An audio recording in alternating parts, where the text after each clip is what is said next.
Mwiriwe neza mwese mukomeje gukurikirana amakuru ndetse n'inkuru za Afrifame TV aho muri bose mu mpande enye z'isi turabasuhuje kandi tubifurije amahoro y'Imana. Reka kandi tubashimire mwese mukomeje gukurikirana ibiganiro byacu ndetse n'inkuru muraba agaciro kuri twe. Imana ibaha umugisha. Inkuru tubafitiye niyo umusore watwitse inzu ya nyina kubera ko yatinze kumuha ibyo kurya. Umusore ukomoka mu gace ka Dagoretti mu mujyi wa Nairobi muri Kenya yafashwe ashyikirizwa ubutabera mu rukiko rw'akarere azira gutwika inzu ya nyina ifite agaciro ka $1,300,000 by'amashiringi ya Kenya kubera ko yasanze ibyo kurya bidahiye. Bukiye ko bivuga ko yitwa Joseph Njuguna yatashye yasinze kandi yiteze guhita abona ibiryo ariko yarakaye cyane ubwo yamenyaga ko nyina atarahisha. Bivuga ko Njuguna yinubiye gutinda gushya kw'ibi biryo arahira ko aragira icyo akora nyuma y'uko nyina amutegetse gutegerereza mu cyumba cye. Yagarutse arwana na nyina mbere yo kugenda gato. Uyu mubyeyi akiri mu nzu ariko yabonye ahantu hose huzuye umwotsi hanyuma abona ko inzu irimo gushya. Yagerageje kwihutira gusohoka ariko umuryango wari ufungiye hanze bikekwa ko uyu muhungu we ari we wari wawufunze kugira ngo yicwe n'uwo muriro.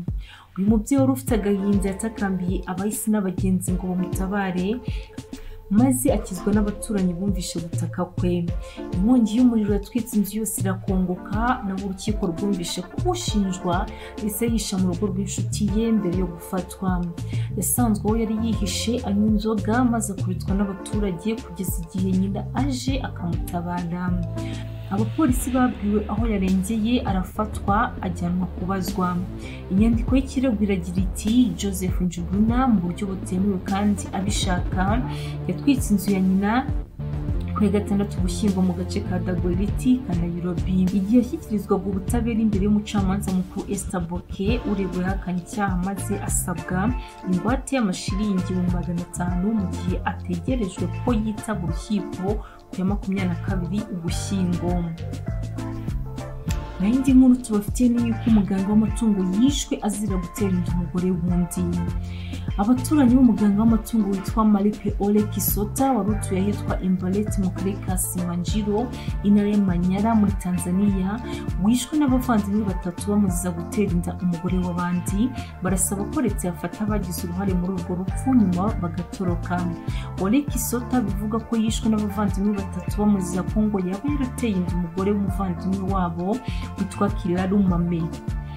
Baganira n'ikinyamakuru Mwanashi cyandikira muri Tanzania kuwa mbere tariki ya 15 Ugushyingo 2021 abaturanyi ba muganga Kisota wishwe bavuze ko nubwo yari afitanye umubano wihariye n'uwo mugore w'abandi atagombye kuba yarishwe. Umwe muri abo baturanyi banyakwigendera witwa Elias John yavuze ko polisi ikwiye gushaka abo bantu bagize uruhare muri urwo rupfu rw'uwo muganga bagafatwa bagahanwa.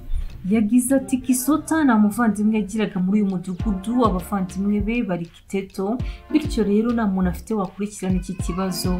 Polisi no yakora akazi gakomeye nubwo Kisota yamaze gupfa basi akabona ubutabera abamukoreye bunyamaswa bagafatwa. Umuyobozi wa polisi mu ntara y'Amanyara Marison Mwankoma yavuze ko ubwo bwicanyi bwabaye ku itariki ya 11 Ugushyingo 2021 saa 7 z'ijoro cyateye urwo rupfu ngo akaba ari ugufuha nyuma y'uko bivuzwe ko Kisota yateye inda umugore w'undi mugabo. Umwe mu batangabuhamya babonye ubwo bwicanyi buba Alessasini yavuze ko Ole Kisota yishwe n'abo bavandimwe 3 nyuma y'uko yari avuye kureba umukino w'umupira w'amaguru wari wahuje ikipe ya Taifa Stars n'ikipe yo muri Repubulika ya Congo. Ngayo nk'uko nayo makuru twari tubafitiye kuri uyu munsi, mukomeze mudushyigikire mukanda like na subscribe.